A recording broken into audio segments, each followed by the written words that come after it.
Hello, all you Sober on Purpose fans and addiction, connection, recovery fans. Um, Family, not fans, is what I should say.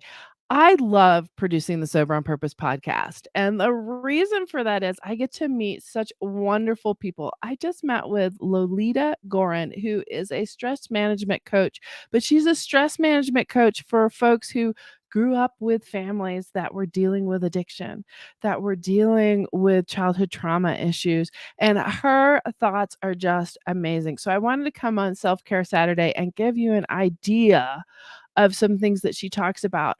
And a lot of that is things that we face when we are loving someone who is dealing with addiction.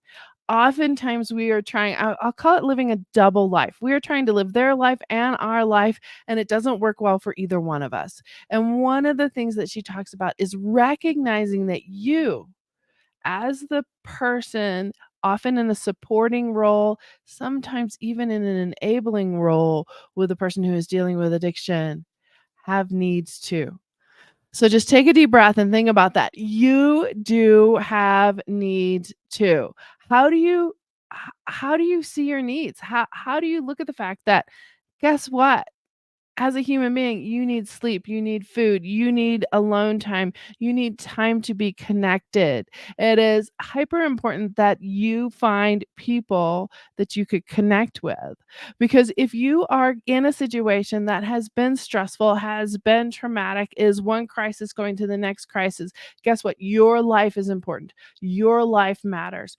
You don't have to walk away from that person. What you can do is to figure out how to manage yourself so that you are still living your life, so that you're not waiting for them to get well before you could get well. This is a tip that she gave me today, and her podcast is going to come out soon. So if you haven't seen the Sober on Purpose podcast, make sure you head over there. It's on Apple, Spotify, anywhere that you have podcasts. And we've got some great things going on there. But not only do you need this connection and a spiritual connection, one of the things you can look at in choices that you make and how you spend your time is to make a list of the people you spend your time with. And it's a very simple list. And you could put an up arrow by the people who bring you up and a down arrow by the people who have negativity, they feel like victims, they bring you down. Very simple exercise. You do not have to walk away from the people who bring you down. It is a matter of choosing how much time you spend with them. So if you're dealing with addiction in the family, that may be a choice that you really have to build your self-care when you are dealing with that, when you're dealing with uncertainty, when you're thinking about the other shoe might drop. Build your self-care. So just making that simple list, and it's not shaming anybody, it's not shaming you, it is just how you feel around them. And then you would choose to spend time with people that bring you up and spend less time with people that bring you down. And I know a lot of you are going to say, Tiny, you just don't understand. You just do not understand. All of my care is going to the person who is struggling with addiction. That's all I think about. I don't even sleep sometimes. I don't even get the right food. I haven't been to the doctor in weeks. And that's exactly what I'm trying to fill you with is your needs are important.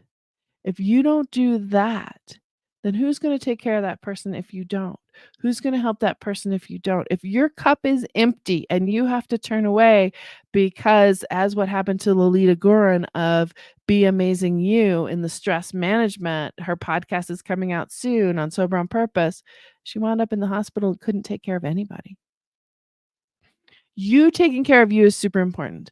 So make that list of people who feed you and people who deplete you.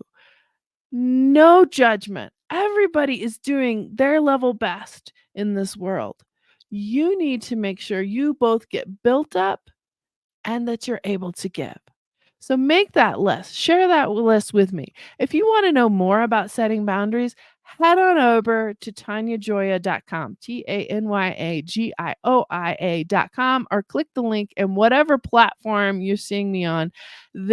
I will be able to communicate with you, give you some options, give you some really simple things that will change your life, build you up so that you can keep supporting, keep loving, keep setting good boundaries so that you are building up and fostering an environment where when that person you love chooses to get sober or reduce the harm that they're doing, you will be ready for that. And you will know how to meet your needs. You'll know how to be there for them. You have this. There is always hope. On this side of the grass, there's always hope.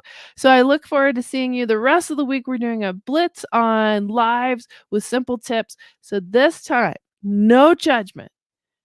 Write a list of the 10 people you spend the most time with, put an up arrow by up, a down arrow by down, and let me hear from you on what you have chosen to do. So I look forward to talking to you. Go over to Sober on Purpose on all podcasts and find your purpose.